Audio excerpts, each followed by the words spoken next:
Welcome to Bitstorm, a comedy game design podcast by two guys who know nothing about comedy nor game design. I'm Ben Slinger, and with me, as always, is Trevor Scott. Hello. Hello. We're back for episode 202. 202. It's And half of we're an error page. I think there is actually a 202 HTTP response code. It's some sort of success. Mm-hmm. 202 no content or 202 accept? I'm not sure. Anyway, enough nerdity from our day jobs. I think we're going to do... I can see Trevor looking it up, so maybe I should wait. I think we're going to do some regular click pitch. We might do some second chance click pitch. We might drop some movie stuff in there.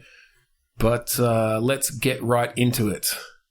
Sounds good. So 202 accepted. Your request has been accepted for processing. Perfect. Okay. So let's start off with some typical click pitch. Ramped up click pitch. Yep, so this is a game where we each have a random word generator in front of us, and on the count of 3, 2, 1, click, we're each going to get a new adjective and a noun phrase, and we're going to read those out. We're going to throw them at each other, jam them together, turn them into a game design. So, Trevor, tell me what you got. 3, 2, 1, click. Understandable delta. Protected wave. So I'm just wondering, we've heard of like gamma radiation and all these sort of things. Mm-hmm. Delta is within the Greek letters and all that sort of stuff. So is there a delta radiation? I know there's a delta force. Is delta radiation a thing? A delta ray is a secondary electron with enough energy to escape a significant distance away from the primary radiation beam and produce further ionization. That's not a thing we know about. No. But I don't know. I like the idea of an understandable delta. And what were your words again, even though I could check it out? Protected wave. Protected wave. I do like the idea of delta and delta and wave do fit together quite well. Ooh, I'm picturing this as, and this is going to get a little bit scientific-y and complete bullshitty for a little while. This is just after the Big Bang. Okay. And you're a single particle or whatever trying to get away from the gravitational pull of a massive black hole. And it's sort of like it's a procedural run through the galaxy where you're trying to stay away from all these different like black holes and things. Okay. So this is an arty, like stylistic game. It's essentially an endless runner. Yes. Where you're sort of blasting out, pulling away from the gravitational pull, and all around you, planets and dust and gases are forming and crashing into each other, and it's well. I think what you're chaos. trying to do is that you're almost like Katamari Damacying it as you're going through dust clouds and stuff, and you're trying to gather as much dust as you can, and effectively you're trying to create like a small planetoid. Okay, I could see it being I could see it being interesting if it was. In the style of Endless Runners, you've just got, multiple tracks. Yeah. Maybe it could even be like a 3x3 grid of positions that you can be in as you're kind of moving forward through that space. But yeah, you're kind of having to judge whether you're big enough yet to pick up a particular piece of debris that's coming towards you in one of those areas, or whether you need to dodge it and get out of the way. Yeah, because or be pulled into its gravitational pull sort of thing. And that could be interesting to bring some gravitational stuff into it. Yeah. So maybe you can't even pass within like one square of something particularly massive or more massive than you. You have to be like 2 squares away, and it will actually pull you into that middle. Like if something on the right that's too massive in sort of the right center square is coming, if you're in the middle square as you go past it, or like above or below it, you're going to be sucked into it. Yeah. If you're further away, like if you're in the far left, then it is going to pull you in, but you'll get past it. But when you end, you'll be in that middle square. Yeah. And so, really having to like... I like the idea that because you can't get acceleration as such, you've only got so much acceleration from the start. Like you can... Yeah. As you get closer to other pieces, you're going to start slowing down. And if you slow down too much, you actually can get, Is there a bit of a slingshot effect, though, of those more massive... To speed yourself up. Yeah, maybe. Yeah. Maybe that's it. Maybe it's not that being close to it will pull you into it and hit it. Maybe it's if you're too close to it, it'll slow you down because you sort of get pulled into it, the gravitational pull, but then just manage to get out kind of behind it. But if you're too away, then you get caught in it, but just enough to be like slingshotted past it, and use its mass to generate your own acceleration. Yep. Yeah. I could see some really interesting kind of fast-paced decisions. Decisions. It's almost a Twitch-based endless runner, in which if with you those, actually get Katamari Damacy, as you get the perfect two away, and all of a sudden you're going at you're gradually accelerating. Essentially, you're sort of having to learn the sweet spot for a particular sized, or like the ratio compared to you. I don't know at what point. I guess you'd probably just sort of keep making the space bigger, and the progression would be like you as a planet, perhaps, I don't know, as you gain mass, you become an asteroid, and then you've got enough mass to form a sphere, so you're sort of more like a, what would be a moon, and then you're a planet, and then I don't know, do you end up as a fucking supermassive star or something, then become your own black hole? Well, I think depending on what actually happens, like if you go through like the ice cloud, you could end up like turning into, effectively like a comet or something, and you get that little tail sort of heading off behind. And it's that's cool. I was going to say, I like the idea of the type of, interstellar body you become being based on the sorts of things you collect, essentially, and pick up and merge into yourself during this Big Bang process. There's just something about this that it's a, an endless runner that I've never seen attempted before. And it's a subject matter that I also haven't seen attempted that much either. Yeah, I think the challenge would be making it interesting enough to look at and watch. But if you're doing it in sort of a stylistic way where as you're going through this area, all around you, you're sort of just seeing the universe fly by and being created and changing. And somewhat coming to life over this effective millennia that you're actually traveling because, Yeah, of course. Yeah, you're basically setting it over billions of years. Yeah. I like that a lot. That'd be fun to play with. I kind of love the idea that, as you're going through and you end up in this solar system, and you can sort of aim yourself right at a planet that happens to be orbiting right as you're going through. You could almost take out, see whether can I touch this planet and, cause a global, some sort of crazy shit going down in it. Maybe you can put something up about, you decimated this life just as it was starting on this planet, or maybe if you've gone through like ice clouds and that sort of stuff, you have propagated life onto this lifeless planet, and just come up with some sort of random thing at the end.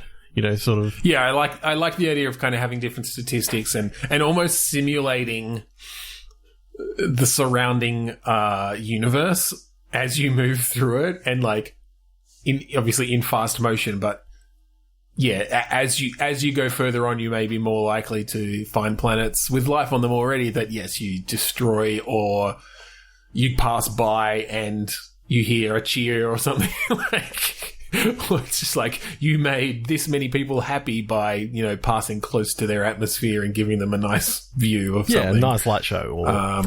yeah. 11 people committed suicide because they thought you were the second coming of their religious icon. You flew too close to the sun and you instantly diminished your... Yeah. How big you actually were. That's good. Yeah, that's cool. It's really cool. All right. 3, 2, 1, click. Lenient competitor. Planted pose. Okay. Well, those words first brought to mind. Mm-hmm. Competitive statue being. What's it called when you up on the side of the street busking as a human statue? Competitive human statue. In VR. Maybe in VR, or I was thinking sort of a physics-based thing, right? So planted pose made me think of getting into a pose where you are planted as such, where you are stable. But then, lenient, in the true sense of the word means, to give someone whatever, some leeway. But it made me think of leaning. And so it's sort of about having to have the other person break their pose in some way. Mm-hmm. But actually, that could be kind of cool. Maybe you've got a certain amount of movement points and you have to move like a robot. So it's moving, one joint at a time, essentially. You're popping and locking. But you're putting yourself into maybe, I don't know if you've maybe got goal positions and you're each trying to get into a position or positions that might interlock with each other in some way, or basically you can't both get into the same position, but you essentially have to take in turns to move your limbs a certain amount, and then it's the other person's turn, and you're strategizing. So the question is this basically posing in Blender and trying to actually get the arm to line up? Because you know how hard that is with IK and all that sort of stuff. Well, I'm thinking this is maybe 2D. Oh, I was hoping for 3D because then you've got the whole thing that you got to sort of turn it on its side, and there you go. Oh, damn it! Even though it's looking fine from the front view, on the side view, it's halfway through the body. It's clipping through. Well, it could be 3D. So it could be similar to, in a way. We've never played this together, but I don't know if you've seen Mount Your Friends and Mount Your Friends 3D. No. So essentially, I haven't played it, but I've watched some videos of it. In Mount Your Friends 3D, you're taking in turns, I think, to essentially climb a tower of frozen bodies of all your previous attempts. Mm-hmm. And so you can get yourself into a pose and kind of reach into place to get as close to a position as you want. And then when the time runs out, you freeze into place and essentially become part of this structure. And then the next person is climbing that structure and trying to lock onto you and also reach out to then, get even higher. So I'm wondering if you could use a similar sort of thing where you're not literally sort of moving each limb, joint by joint. Mm-hmm. But maybe you use some IK, maybe you use some sort of smart positioning of limbs where you're directing, approximately where you want a limb to go. But yeah, you've got a certain amount of movement to make that happen. Yeah, I keep on coming back to the idea of being statues in VR and having to get back to when someone comes up and they see you and you start seeing the little eye grow, and it's oh quick, get back into the pose, and you're holding it there, holding it there, and then you can start moving again. How is it competitive? How is the competition? You're trying to. It's a multiplayer game. It's a multiplayer game. You're trying to make the other person break. So the idea is that if you're not being looked at, then better. You can throw shit at your friend to try and make him break. Okay. I like that better. Because then I like the idea of having All right, yep, let's pivot to that. Because you could have things that, like, distract the other people around as well. So, like, if you throw something over there that, like, makes a noise, they'll all look over there, and then they're looking at your competitor, and then you can just, like, fucking make wanking motions and make them laugh, or whatever. And maybe you've got different props and tools and stuff that you can pull out. You throw birdseed on them, and all of a sudden they're getting pooped on. And Yes, yeah. Yeah, so you could have a combo of, like, birdseed and then, you know, stuff that means that people will be looking at them for the next 10 seconds. And they've got no choice but to stand there and get shit upon. And the idea is that, you know, people start running away when they start seeing the, if they see, like, the statue move. So that they sort of lose points in that respect.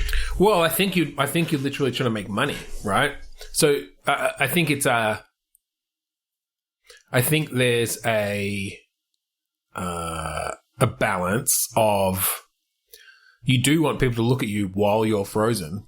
So using those distracting things can be to your own benefit, where it's like, oh, they're getting all the attention and I don't have any way to fuck them up right now, but I can take the attention off them and freeze and get some money, because if they look at you for long enough and you do well, then they'll throw money in the hat. But at the same time, you know, if you do that, then the other player's probably gonna be fucking you up and you know, attempting to do things as well. So yeah, I think it's really trying to lure the pedestrians to you if you think you can make money from them, and strategically utilizing props and different things to. But again, to really fuck with the people that, you know, are looking at you strategically at the right time. You know, coming to life and you know, like scaring the AI people, because the whole thing is, you know, they're wanting to see you as smooth as possible, so they can sort of see the tracking data, and if it move, or the computer can, and if it moves within, you know, a certain thing, the computer will gauge how well you actually did, depending on how far it actually moved, and then, like, if you then do something to scare them. It'd be interesting to measure the movements. Obviously, with VR, you've only got the position of the head and the hands, but a lot of games will do, you know, inverse kinematic elbows and stuff. Mm-hmm. I wonder if you can do it to, like, measure how smoothly you move sort of only one joint at a time. So if you're actually moving robotically, then you won't scare them as much. But if you move too naturally, then they won't like it as much, or they'll be scared off. Or, like, yeah, if you jump into motion from nothing, then...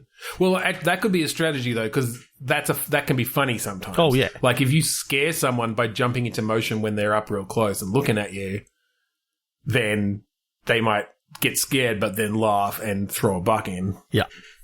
Yeah, that's cool. That's another one of those ones where I'm like, oh, I want to mess with that. I did have another idea, and it was literally where you've got X number of people in the game, and they're all trying to figure out which of the statues is actually you in VR. So they're all going around throwing things at you, the statue, and you've got to try and keep very still. So kind of almost a spy party kind of thing, you're trying to blend in. Yeah. So that was the other. That was the other thing. Another cool option. I feel like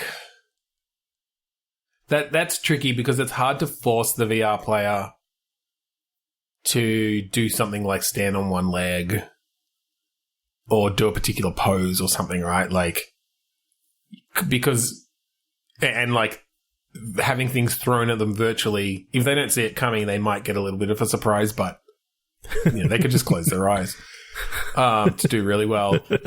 So no, I think I do like that idea, but I think we stick with our competitive, strategically using props, VR robot busking simulator. That's really cool. Cool. Okay, so what should we do now? Should we dip into some second chance click pitch? Sure. Do you want to tell our listening audience what this new, as of episode 200, segment is? Yeah, so basically in episode 200, about 20 minutes before we actually got started, I came up with the idea that we're going to go back to our first lot of episodes into the vault of episodes, and find like some of the original Click pictures and give them a second chance at becoming a game.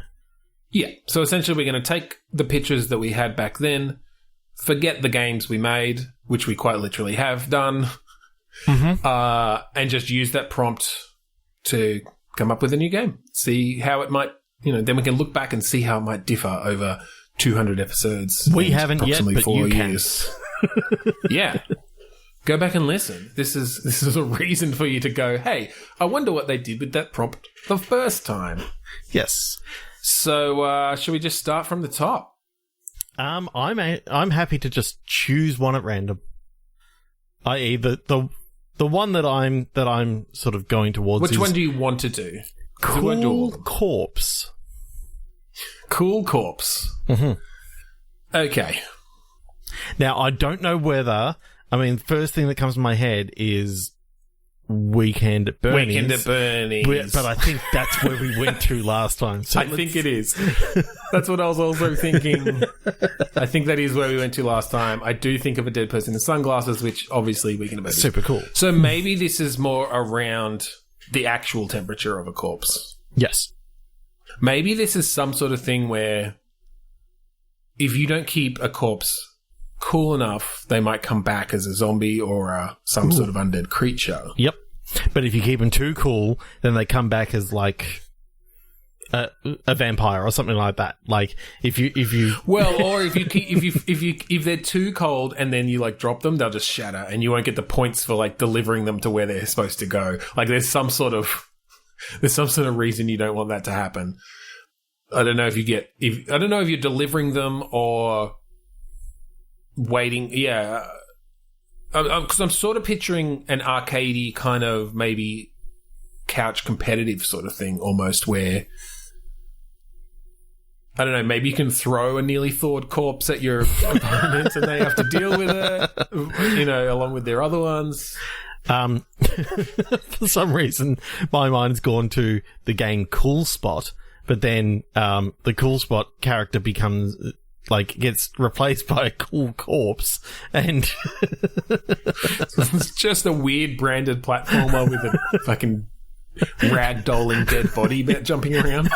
I'm literally thinking that you're dragging this ragdoll around throughout these different platforming levels, and you got to try and get them to the end of each level with the least amount of damage possible.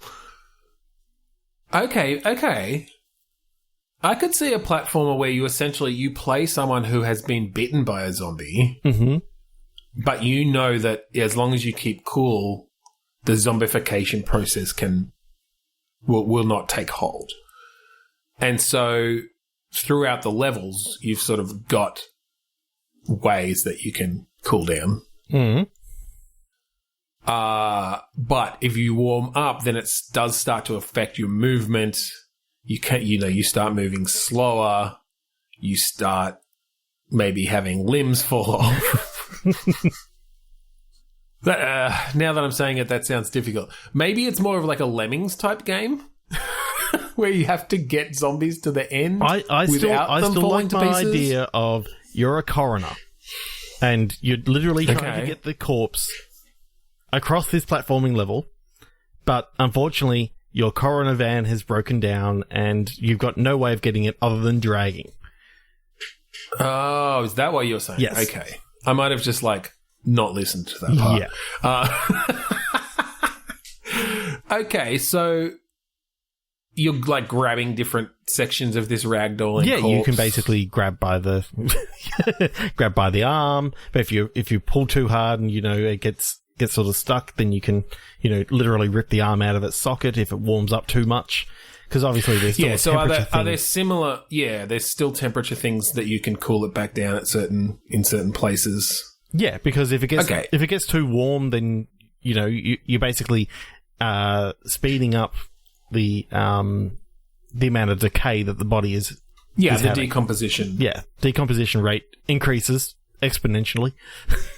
You drag it across a hot plate and you smell some nice Oh, God. Then it starts attracting animals and things. Yeah. Actually,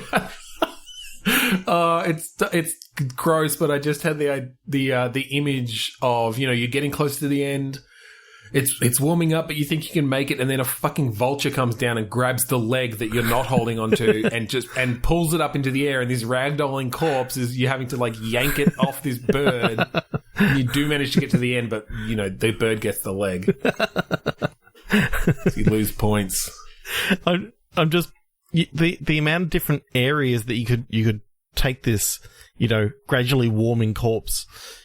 Kind of Celeste-like. Are you thinking 2D or 3D? 2D. Okay. Because I could see it. I could see it in both. I could see it working okay in both. But yeah. There's something about the 2D aesthetic that could just look funny where, you gotta try and jump across, hit this switch to open up the door and get back to the corpse before, rats and mice have got into the corpse, and you sort of...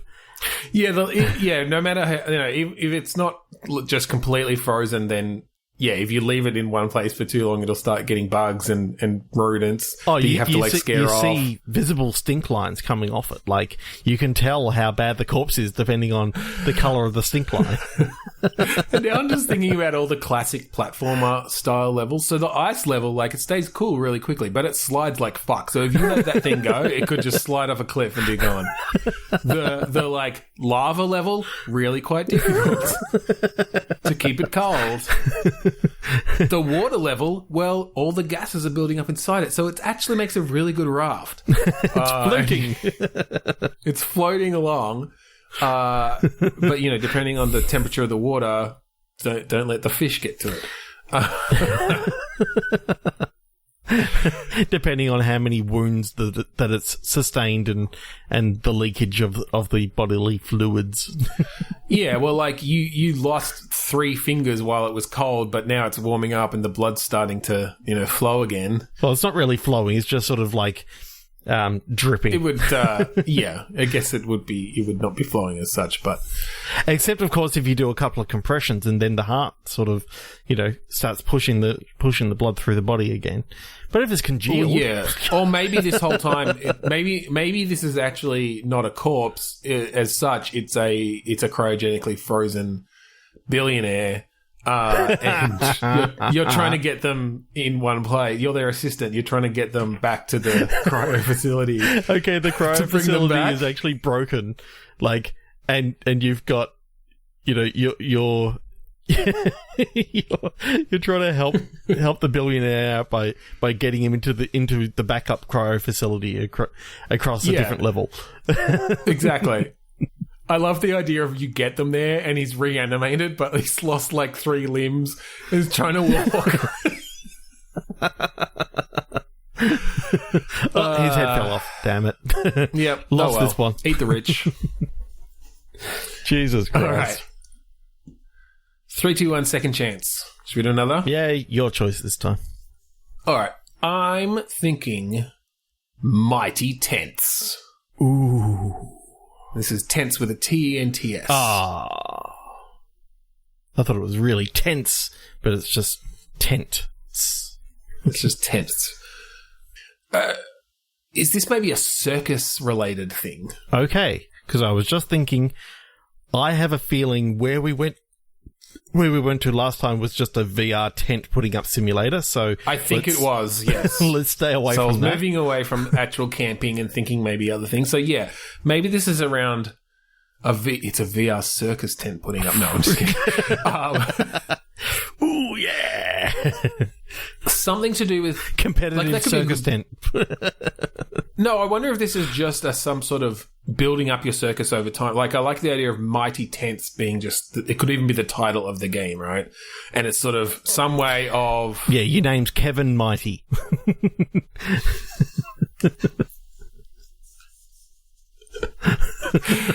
And you're just selling tents. Come down to Kevin's Tents. We got mighty tents. We got little tents. No, I'm thinking Kevin Mighty's circus, and okay, it's his circus. It's his circus. Sure. He's the ringmaster. Yes. Of this circus. And he started off with nothing but a 3-man tent and 2 juggling balls. That's all he had. He lost the third one.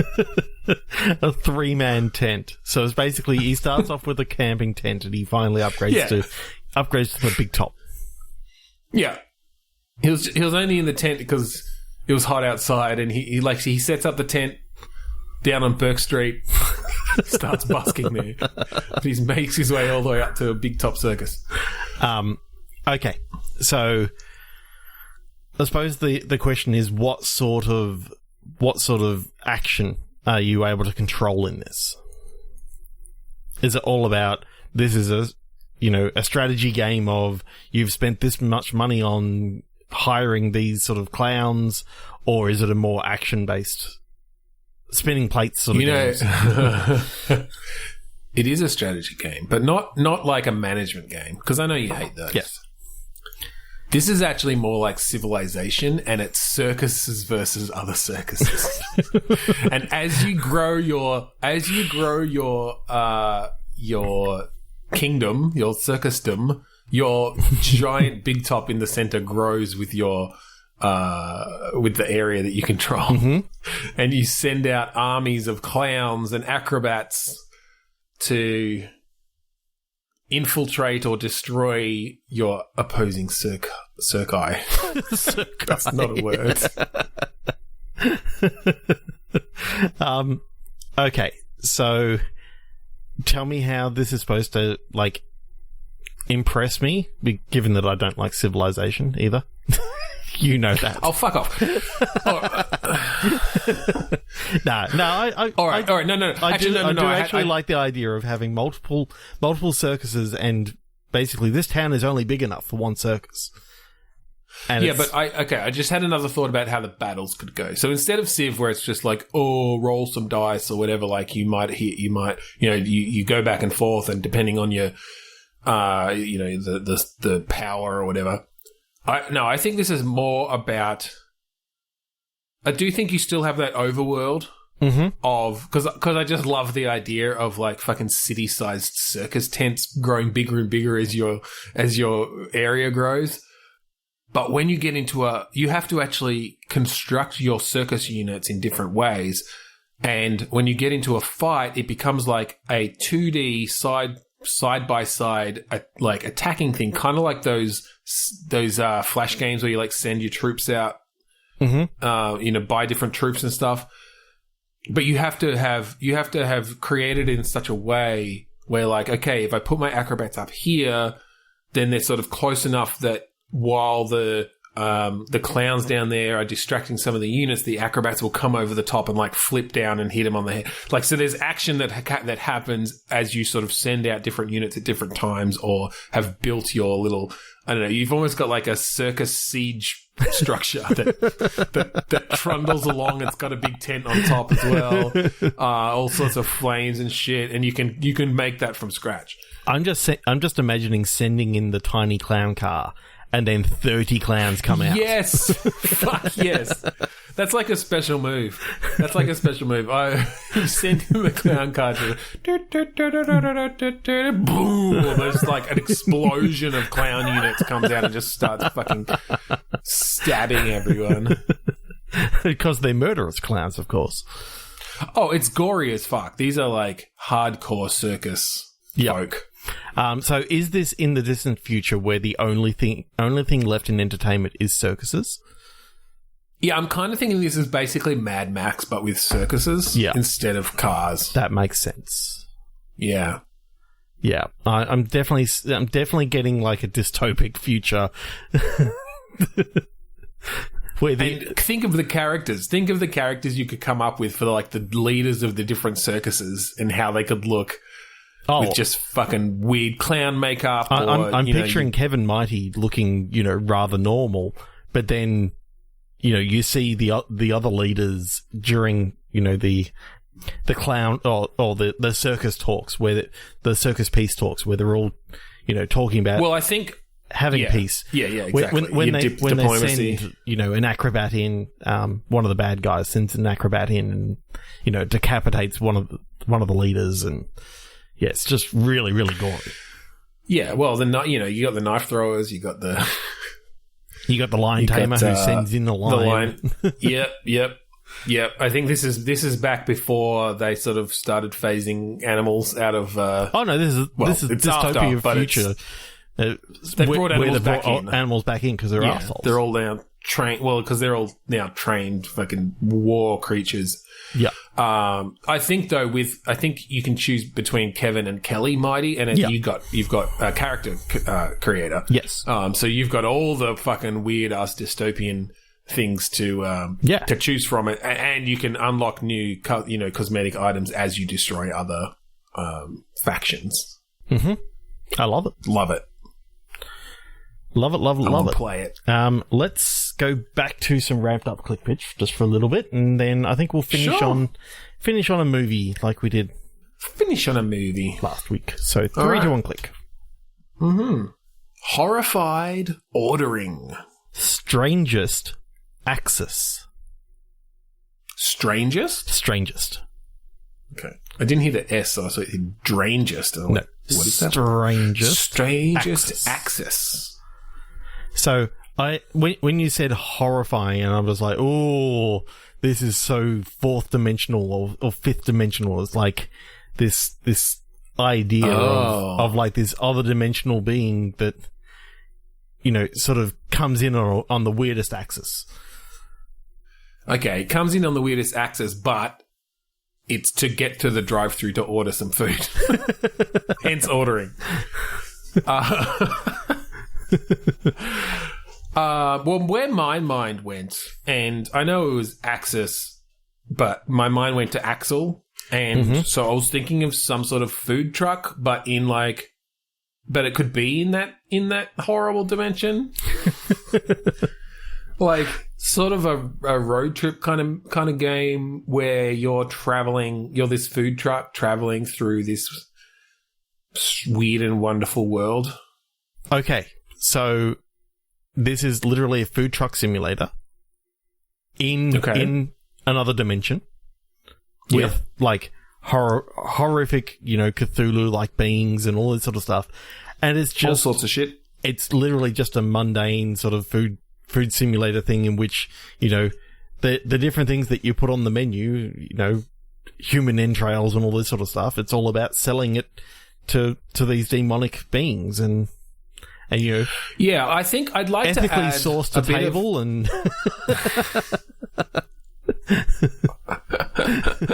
well, yeah, certainly. I do like the idea of a food truck simulator with like fucked up ingredients. Oh yeah. Definitely. Yeah, you're running people over on the way to it, Carmageddon style, and then you're scraping up all the entrails out of the and grill. cooking them into pies. Damn, that's good. I do like that. I'd like to add some narrative stuff in there, and almost a bit of like I'm almost thinking a bit of sort of FTL sort of stuff, not in the main gameplay, but in the sense of like you get to choose where to drive next, and that will determine like the types of customers or maybe special events that will happen. Like you go into an area where there are fucking geysers of hot urine or something, and you have to be fast, or you have to cook certain things to make to go with that. But also that there is some sort of overall narrative where you're trying to get to the end, and there are ways to fail. Like I'm feeling like this is a bit more of a roguelike-y kind of thing, where maybe as you go you unlock different ingredients per run or something, and you have to be fast and accurate enough in each area, or you fail. So interdimensional food truck, so it can go between different dimensions, and you have to get the ingredients right for the dimension that you're currently in. So if you've parked in this one area and then happen to flick the dimensional switch to go between a couple of different dimensions, you need to make sure that you're serving the right food at the right time. That sounds like it's getting complex. And it wasn't already? I don't know. Well, I was feeling it. I was feeling it with just like traveling through this fucked up dimension. Because I feel like then you're going to have too many different aesthetics. Yeah. I think there can be different areas, but I think you're just in this.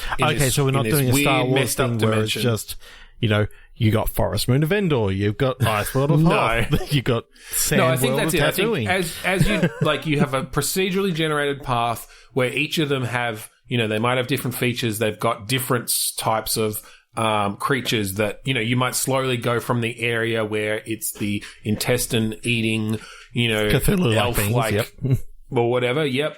But, as you travel, further north because you've chosen that path over another path, you start getting towards the people who like hair cooked into a gas and served in a vape pen. So the gaseous beings of the plains of, I don't know. I thought I had something there. Yeah. You started off strong, and then I just teed it off really. Yeah, but yeah, I feel so. Maybe it's that the currency. Maybe the reason you're doing this is the more beings you serve, the more favor you get from a particular godlike creature or something, right? So the failure state is, you didn't serve enough of my minions. Crush, or something like that, and so the choices that you make of where to go will determine like your stock of ingredients and types of ingredients, the type of characters, and how much time you might have at that spot because of environmental factors, or you'll start to learn the challenges, and then maybe you can pick up additional things. You finish a level and it's like, okay, someone gives you a special fucking disembodied eye that sits on the truck of your messed up food truck and lets you see more about the destinations that you might get to go to next. Like that sort of power up. But I kind of just like the aesthetic. But you don't get to use it until you find the interface that actually interfaces it into the computer system, or you find a mouth that you can connect to it and it just speaks incessantly telling you what it sees. I do like the idea you just find a mouth and that and then it's just talking to you all the time. It does do some good for you, but it's almost not worth it because you're trying to serve up and it's just like starts singing out of key, and that's cool. I feel like that aesthetic is really fun just because it's unusual and you could do so many different things with it, but it's still in this whimsical way. Like it's not that you're not trying to shock the player, you're not trying to surprise the player, you're not even really trying to gross out the player, but everything's fucking gross and disgusting because that's just this world. Yeah, and I'm imagining, at different parts, like, having the character sort of go, oh, gross, dust, or something like that, just something purely mundane. He's dealing with entrails and all this sort of stuff, and he goes, oh, I got some tomatoes in the entrails. There's no blood on this. There's no blood on this knife. What happened? Someone watch this. Okay. I like that. I like that a lot. Also, it's in VR. Did we say it's in VR? I mean, it feels like a fucking food preparation game these days should just be in VR. Everything should be in VR. 3, 2, 1, click. Yeah. This is very basic. Wide spin.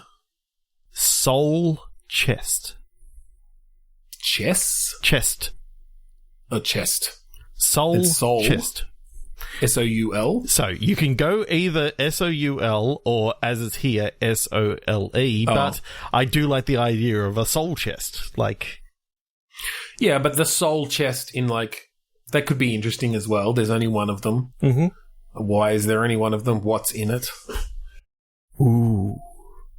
So wide spin. I'm seeing like remember how in Pulp Fiction, when they open up the briefcase and you just see like the shining golden light come out of it? Literally, any time that someone opens it up, it's kind of like the Zelda-y thing of light streaming out of there, but you never find out what's inside it. It's sort of like it changes people, like as he shows people what's inside it.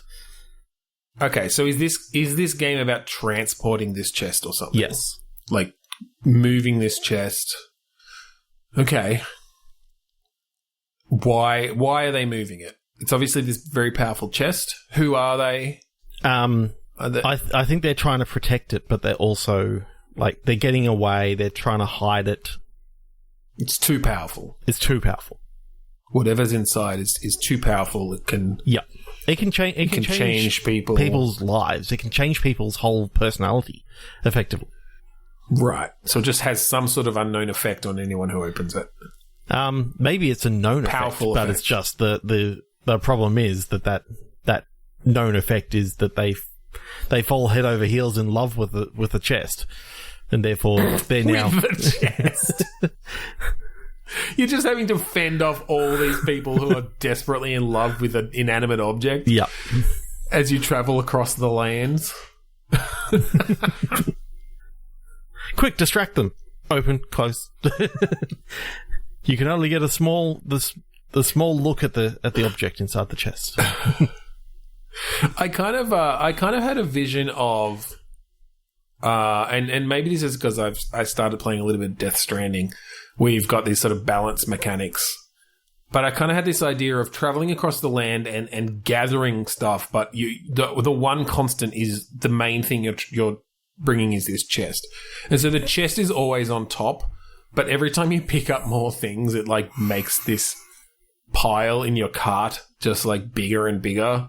And so until you've just sort of got this thing with the chest teetering on the top. Mm-hmm. And then I suppose the gameplay is around balancing that and managing what you pick up or decide not to or sell off or do different things with or use as a resource or I don't know. Whereas what I've got in my head is like as you're walking along, the chest is literally levitating off the ground just behind you. And you got it kind of like on a leash that you're pulling along, but it's a point and click very adventure as Discworld. such. Just it doesn't walk around by itself; it just gets dragged along by your character. Right. But the idea being that you can store some things inside the chest, but some of these things will actually take on a otherworldly sort of presence if they're left in there for too long. So I like the idea of it being on a leash because my words were wide spin. Mm-hmm. So I'm feeling like that maybe you've got some more action-based mechanics where you're using this chest as a weapon, essentially, and like spinning it around to smack people with. But you have to be careful because if you do that too much, like things will start falling out of it. So if you have stored stuff in it, you'll lose them, or I don't know. There's some sort of gameplay around that.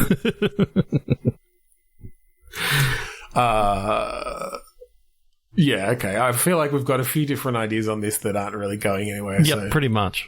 Should we do one more? Let's do one more click pitch and then move on to a movie. Yes. Scratched Spiritual.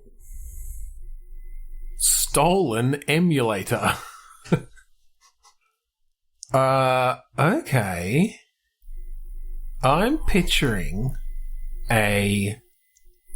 another, and we've done a lot of these, but a like 90s or 2000s era desktop style game, as in like everything's played on the desktop, where you get sent an emulated copy of a game that was never released because the original gold copy was scratched and somehow all the backups got deleted.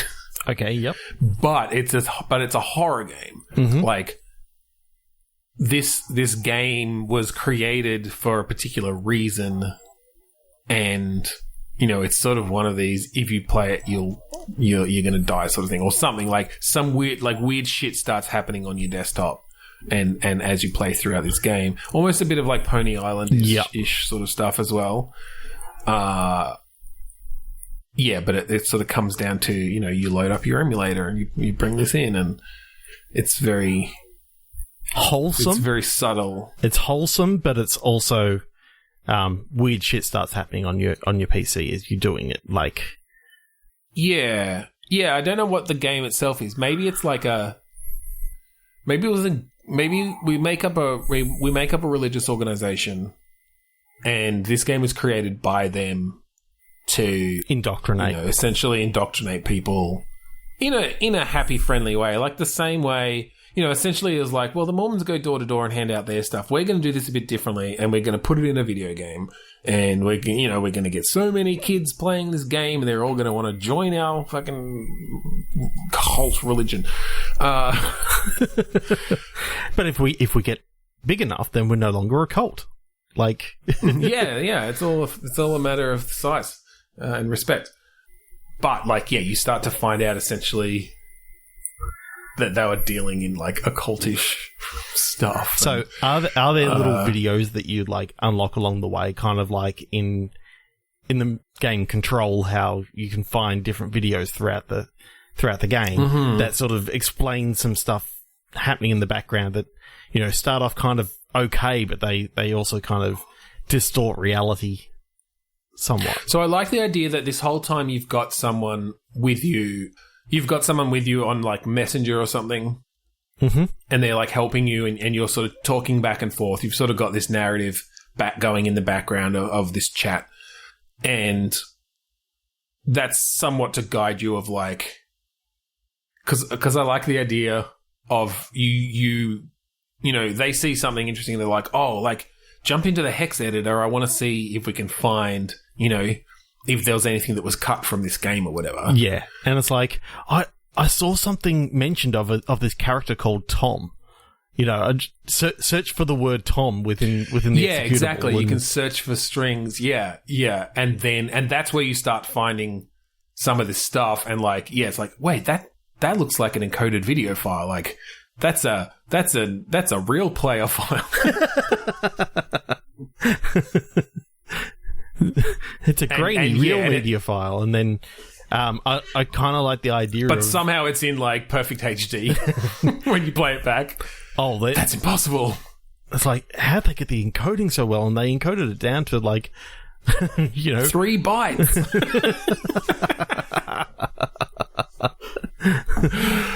Yeah, I just, there's something about, those desktop games and just taking the idea of the Doki Doki literature club or whatever it was, that sort of subverted, what was actually happening in the game, and you started really feeling like something's not quite right here. And well, I like that type of game because it does make you feel like you're just sitting there in the dark in front of your computer, which is kind of it can, when we've all as teenagers sat there in the dark and looked up creepy shit while we're on a computer okay. It's that same sort of thing.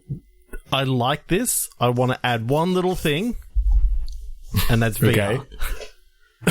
Because sitting in a darkened room, you're right, with just a CRT sort of looking thing right in front of you. And some nice ambient sounds that sell it. You got the fish tank bubbling in the background, and I think we did something similar to this with creating that sort of ambiance before. But no, I like this as and then you're almost. I guess the only downside to that is you're not typing and actually using your mouse at a computer physically, which also adds to that in a big way. Although controller down and you're having to physically use your mouse in the game. Oh, okay. So you're saying it's not a touch controls or it's a keyboard and mouse game, but you wear the headset. Yeah. Okay. Yeah, I mean, if you remember the way that it actually worked in say what's it called, the Rick and Morty game, how you could actually use the mouse in that and you controlled it on the screen and that sort of stuff. Yeah. I don't think you do the whole game like that. It's just if you need to do typing, that sort of stuff, you've got your 2 pointer fingers that you can do the typical one finger typing. Oh, no, see, I feel like you still need to, I don't know, yeah. But then, that's hard. As you're playing the game, you can basically have your character pick up a controller, and then you're actually able to use, like, the controller as... I just feel like they'd have to be, like, actually taking their headset on and off to be finding the different peripherals and things. No, I'm not saying use the actual mouse and keyboard. I'm saying that in the game, you've got your touch controller. Oh, see, that's what I was saying. Because that's not... You don't have the same... like... Tactile. Exactly, that's the word I was looking for. Like, tactile experience then of actually pointing and clicking and typing things. I don't know. I think you could go a different... Anyway, it doesn't matter. We could have both options in there, and as long... I think sitting in front of your computer and you have a little thing, one of those things that comes up at the front saying, we recommend playing this game with headphones and the lights off.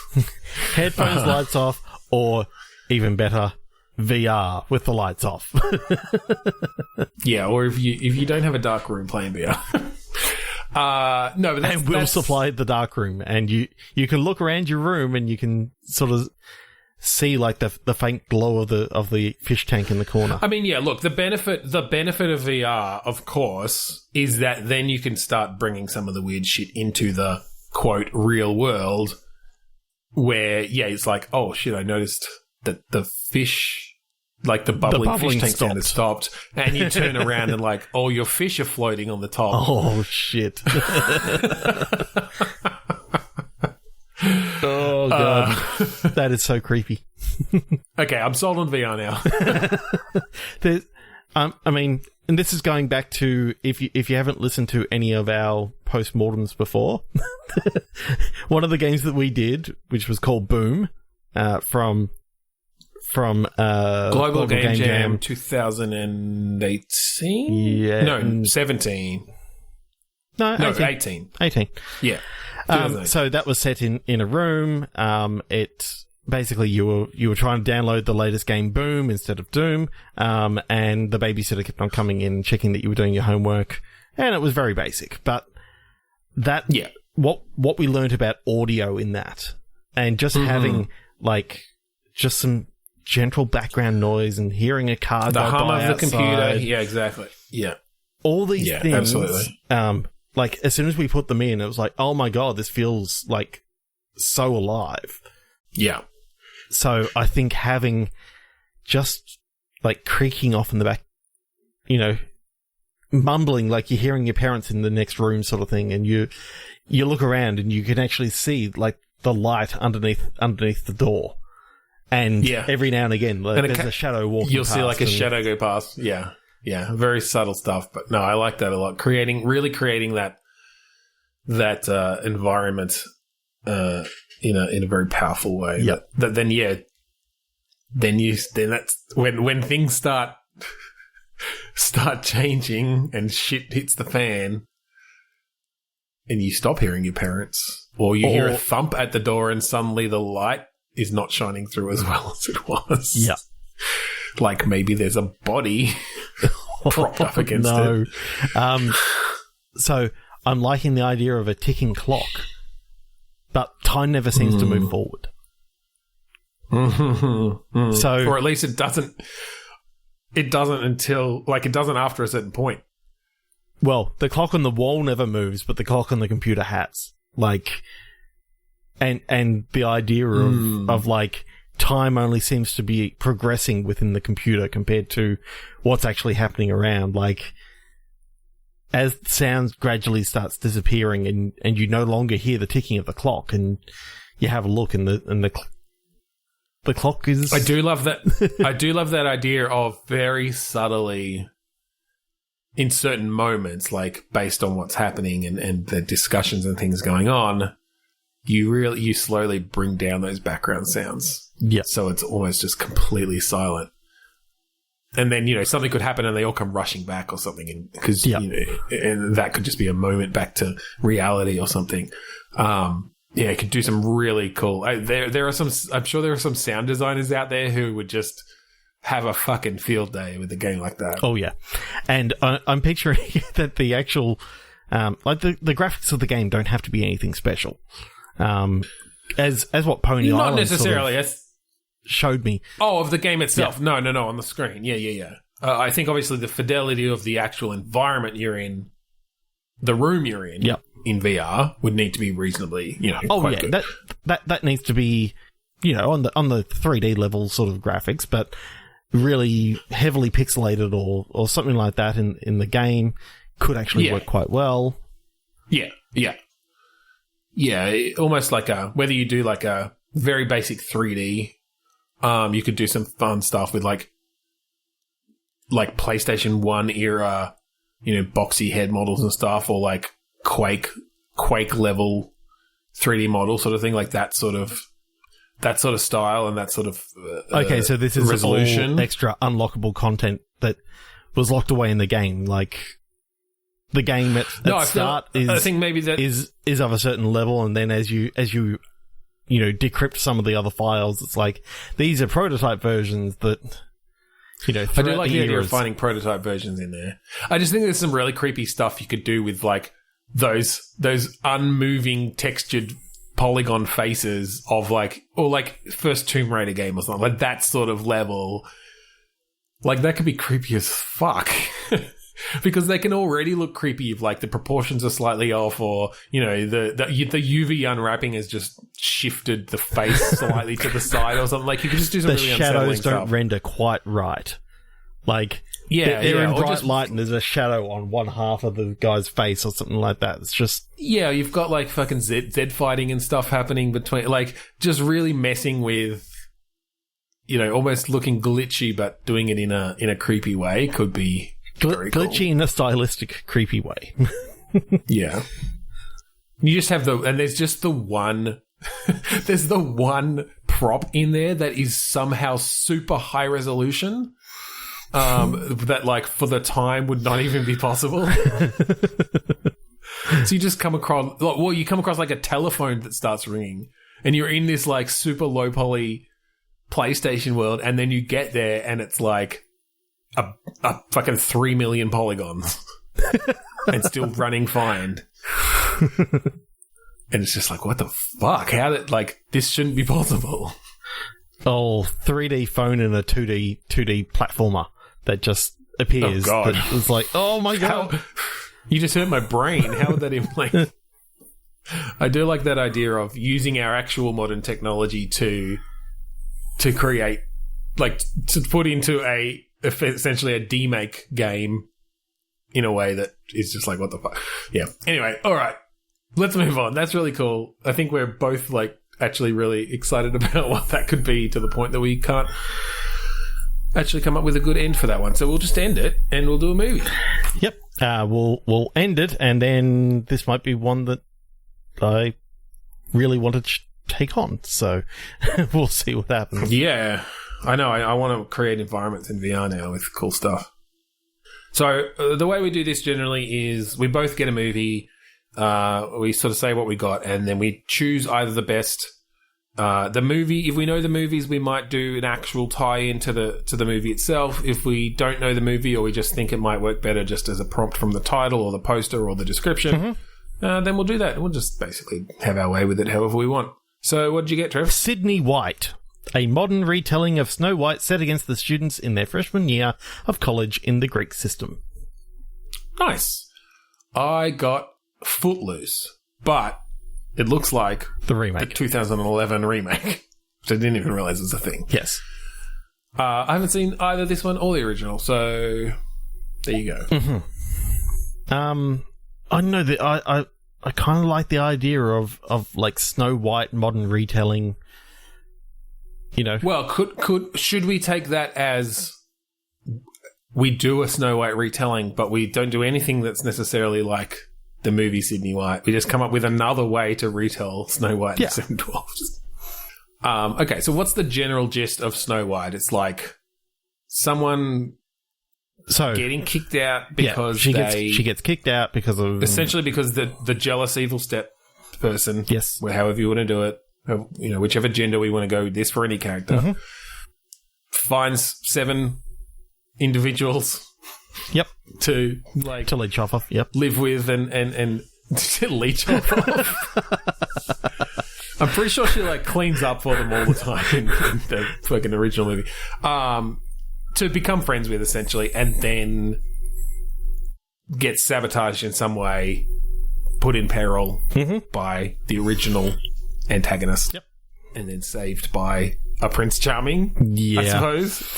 Or Princess Charming. But saved by someone who they presumably have romantic intentions for. Okay. Throw me some settings. What are we setting this in?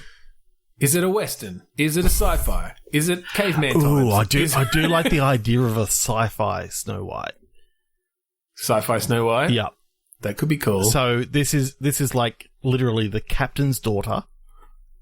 Okay. Who gets in trouble for doing something. It basically gets kicked down into effectively like, you know, one of the lower parts of the crew. Or is it... So where I went with that is it's the captain's daughter and it's common knowledge that, like, she's going to take over as captain because she's the daughter. And so, like... The first mate is like, fuck that. Like, that's my position. And essentially tells, like, the security officer to go and kill her. I'm liking the idea that she ends up down with the janitorial staff. And, you know, like, there's... Oh, I see. Okay.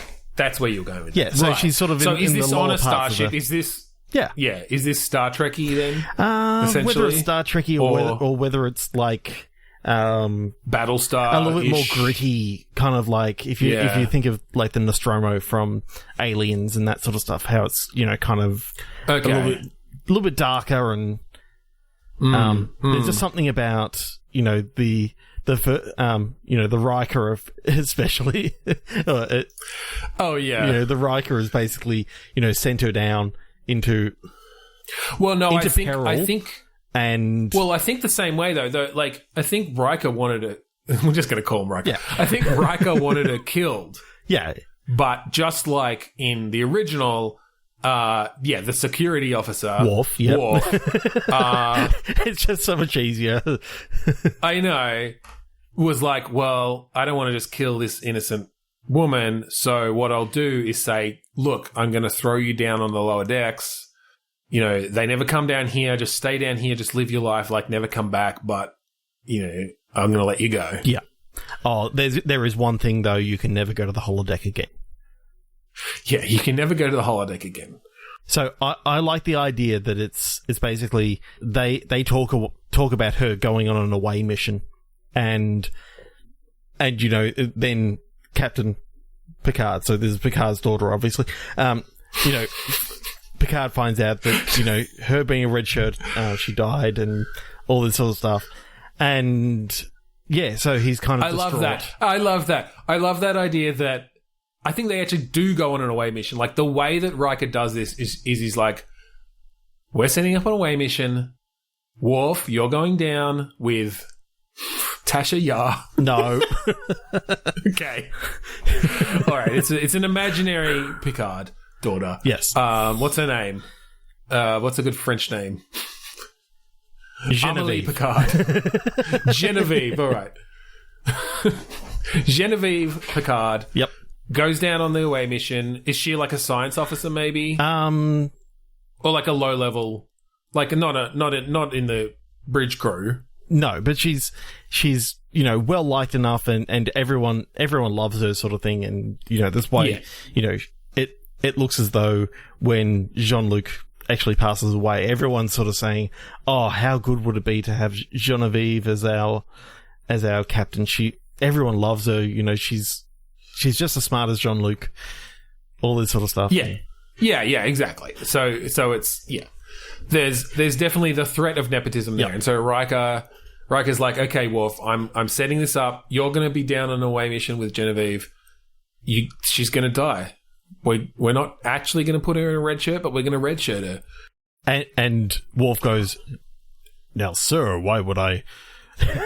Why would I go along with this? Why wouldn't I just turn you into Jean-Luc? Because, Worf, when I'm captain, you'll be my number one. I thought that you'd have some sort of blackmail against me because I'm going to turn you into John Luke right now. Well, also, I know that you fucking put makeup on those head ridges of yours to make them look ridgier. Oh, shit. Well, Riker, so now, listen, I guess I'm just going to sit weirdly on this chair backwards. I'm going to sit weirdly on this chair by launching my leg over it and check out my cool beard. I'm going to give you a big smile. I'm going to say, kill Genevieve. Yeah, I guess consider it done. I don't want the secret of my makeup getting out. Oh my god. And so, yeah, but of course, he doesn't kill her. He instructs somehow Chief O'Brien she gets to beam her directly to the to the lower decks. As an explosion happens, like I'm picturing, he sort of tells Chief O'Brien, this explosion is going to go down at this time. I need you to set in motion the teleport just as this happens, so it's not detected by Riker, and she needs to be teleported down to the cargo bays or whatever, and she can just and she goes down with the janitorial stuff that you never hear about. So she's down there. Yeah, what species are these janitorial stuff? They don't all have to be the same necessarily. Are we thinking we've got a Ferengi? Oh yeah, you got to have a Ferengi. You've got to have definitely got Ferengi down there. A Bajoran. Bring in some of that. You got a Bajoran in there. Deep Space Love. Yep. There's somehow a fucking rescued Borg. I don't know when this is set. Whenever. Yeah, it's 4 of 7, of course. Yeah. You've got a Vulcan. You've got a Vulcan. You got a human. He's a dumb Vulcan. He's got this dumb Vulcan. I haven't actually. So I'm realizing right now, as we say this, that there is a cartoon series that's just come out called Lower Decks, which is literally all the characters on the lower decks of Star Trek ship. I haven't watched it. Apparently, it's really good. I've been watching it, and that may be where I got some of the ideas from. Oh, god damn it! But just the idea of the lower decks, Okay, that's fine. Yeah, I haven't put anything else in. Riker isn't there, just killing. I know. Killing people. I know. All right, so we're going fucking way over. Jesus. All right, to finish this up. Mm-hmm. The Snow White story, obviously, Riker somehow figures out... Riker's finally computer, where is Genevieve Picard? Genevieve is on deck X3 in the janitorial area. It's what the fuck? All right. Fucking uses the replicator to make a disguise for himself. Goes down there. It's replicator, 1 poisoned apple. No, wait. Tea, Earl Grey, poisoned.